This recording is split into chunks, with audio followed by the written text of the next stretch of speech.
Hey guys, this is Paige Owens, the content director of Alternative Press, and today I have Anti-Flag with me. Yeah, and we are going to deliver exquisite content. Mm-hmm. That's exactly what we want. That's how we roll. Content. This is a proverbial table of content. A proverbial table of content. So you guys just got off the stage. How was it? It was great. It was great. It was a little bit of breakfast with Anti-Flag, which is always nice. A buffet, I would say. Yeah. All Take the hits. what you want. Come as you want. That's right. Yeah. But I am a believer of get them early while they're still with energy and not shouted at by too many rock and roll bands. So sober. Yeah. And I think it's important because I think that specifically the message of Anti-Flag is one that we want to be felt and understood, whether or not you came from another town, or whether or not you live in Chicago, or whether or not Riot Fest is just your one destination rock show for the year. I think that it's important in 2019 to talk about standing against racism and sexism and homophobia, transphobia, and all of the bigotry that we kind of see on a daily basis. And that message being early in the day, we hope to permeate through the weekend. Yeah, we definitely like to set a tone and let people know, like, yo, we're in this together. We're here to respect each other and take care of each other. And yeah, for us, in a lot of ways, we really do like to kick off a big festival in that way and try to set a tone. And so it's exciting to have that opportunity and be in that position to be able to do that. Perfect. Do you think that the current political climate is spurring more inspired punk rock, and do we need more voices right now? Well, I think that we always need more voices, whether or not it's Barack Obama is a president, Donald Trump is a president, Bernie Sanders is the president. The topics change because the presidents obviously have different issues that they're running, but this undercurrent of American racism, the undercurrent of pessimism and apathy that tends to take hold of people whenever they feel overwhelmed because they're working in a job that doesn't pay them properly, or they're worried about healthcare issues, or they're worried about education issues and paying for schooling and all these kind of things. Those are uniquely American problems. And so unfortunately there's an endless amount of fodder for a band like us to really try to hone in on and focus and share and spread the antithesis of those things, which is optimism and empathy. And you don't necessarily have to do in other places of the world. You can be a little bit more nuanced in your messaging. I do think that there is a new world of rock and roll music and punk rock music, and specifically in the hip hop and underground rap communities that are really focusing on the detention centers that have popped up around the Trump administration, attacking of women's bodies and women's ability to make healthcare decisions for themselves. Those are spurring a whole new world of people that are making fucking music on their iPhones, and we as grandpas of punk rock, we don't know everything about. So sometimes people need to hold our hands and direct us to what the new quote-unquote punk rock is, because we've always seen it as not a musical genre, but a thesis of how to live your life. But I think at the core of it all, the goal is to care about more than just yourself. Yeah. And so when you live in a political climate such as this, anybody who actually has empathy for people who are being persecuted. If you're somebody, you're actually going to have empathy for people who are in a position where they're being attacked and scapegoated. Of course, right now is the right time to be making art. Yeah, it's that reflects that.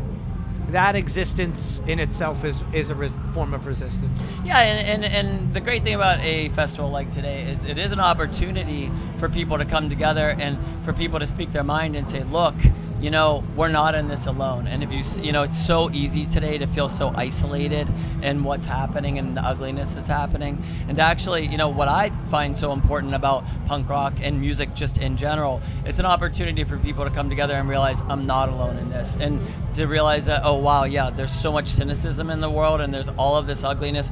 Literally, the person in the world with the biggest bullhorn is forwarding an agenda of white supremacy, homophobia, et cetera, for us all to come together and say, oh shit, we're not alone in realizing that this is fucked up, and that there's other people that are willing to speak out against this and to organize and realize to push back against this.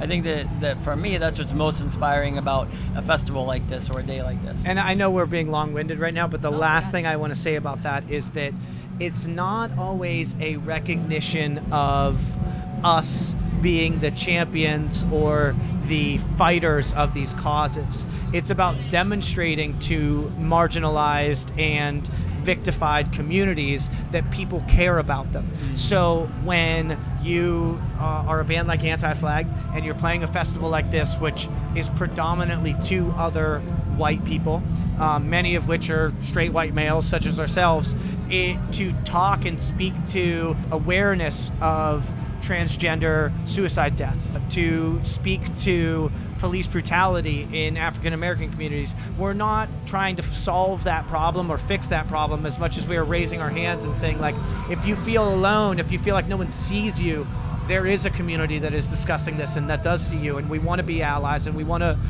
lift other people up. It's not about Anti-Flag plays Riot Fest and then tomorrow the world's a better place. Right. We understand that it doesn't work that way, but there is a recognition of those that are most vulnerable in trying to be the best form of ally to those communities that we can be. What are some of the newer artists that you've noticed and recognized that are doing or spreading that message of community and not being alone? There's a Pittsburgh artist called the Homeless Gospel Choir that we love, a band called Downtown Boys that we really love, a band that we put out on our label called Russian Girlfriends that we think is doing really cool stuff. Spanish love songs. Yeah. It could be real cheeky and we could just kind of list the roster of young bands that we're working with, but that's typically, it's typically who we're attracted to. People Exactly. have something to say, people have empathy for others, people that are willing to raise their hand and say, look, we're willing to care about more than just ourselves. It's part of the reason that we got into this music. And I think that ultimately with the Anti-Flag, it's always been about building a community. I mean, we see ourselves much more as a community than we see ourselves as a band. Yeah. And, you know, when I look around just the people that we work with, the people that we surround ourselves with, I mean, that it's really reflected in that way. And to me, you know, that's really inspiring, and it also helps me to learn and to grow as a person, and you know, just seeing diversity as a strength. Yeah. And right now I think that's something that's a really important message to put forward our music community, but in our community in general. What is something that we as a music community can do to help facilitate and assist in the almost bandaging of the political system and the climate right now? Well, I mean, just one thing I really would point out is, you know, you look at Greta Thunberg. She's the 16-year-old climate activist from Sweden. One of the things that she just talked about when she came to the United States, she said, you know, the number one thing that people can do for themselves is learn about these issues and become aware. Because she said until people are aware of exactly what's going on, it's very hard to act when you just don't have the information. And she talked about the fact that in her country of Sweden, it's accepted fact that climate change is real and it's a threat to our future humanity, where in the United States, it's still a debate. And that it's just giving room for that debate is the disservice that we're doing, allowing climate change deniers to exist in 2019. Exactly. And the idea that, you know, if you don't have the information, if you're not really aware of the facts, it's very hard to address an issue. And so in that respect, I think that that's the number one thing that everyone in any community can do, is actually really learn the facts about what's happening with any issue that is important to them, whether it's animal rights, whether it's climate, whether it has to do, you know, with the issue of healthcare, human rights, et cetera, et cetera. And there's a lot of organizations that we work with all the time, whether it's Amnesty International or PETA or Greenpeace. And those are resources that people can go to learn for themselves. What is it that we can expect demonstration-wise from Anti-Flag within the next year and a half? Well, we're going to do the things that we know how to do. Yes. We're going to release a record this year or 2020. And we have never and purposefully tried not to date the art of Anti-Flag. This record is about Donald Trump. Yeah, it's a little different this time around. And so I think that because he's such an existential threat. Yeah, and he's such a monument to white supremacy and to racism and bigotry and hatred. That to a time that we should be beyond. Yeah, that right. we should be past, and it is kind of like this last dying breath of these structures that of racism, white supremacy, sexism, homophobia, that understand that they are under threat. Yes. Because people are more and more aware. Just the name Trump is such a synonym of corporate smash and grab, of lying, of cheating.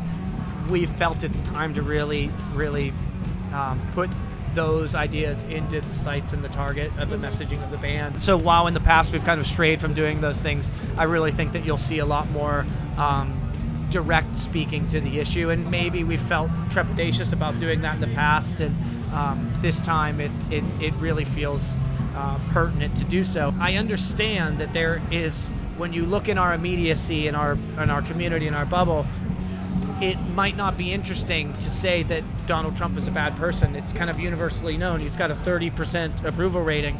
But again, these aren't demonstrations for the people that know it. These are demonstrations for the people that are being victimized and hurt and murdered and committing suicide at alarming rates. And hate crimes are up 200% in places that he's won and he's had success as a politician. These are the people that we want to reach with our messaging. We want to make sure that this historical document that we're leaving behind shows that this is the side that we were on during the Trump administration. Yeah, and there is, because there is an ability to feel alone and isolated at times in our society. And I know that it's amazing when you find a song or a piece of art or something that has been created that just clicks for you, and you're like, that's what I've been looking for. That's what I've been trying to find. That's what I've been trying to express. And our goal with writing new music and the messaging that we're putting forward, that's how we're trying to connect with people. Because we really want people, we want to be kind of this beacon to people to be like, yo, you're not alone, and we're all in this together. And the fact that we are in this together, that pushback, that's actually where change starts.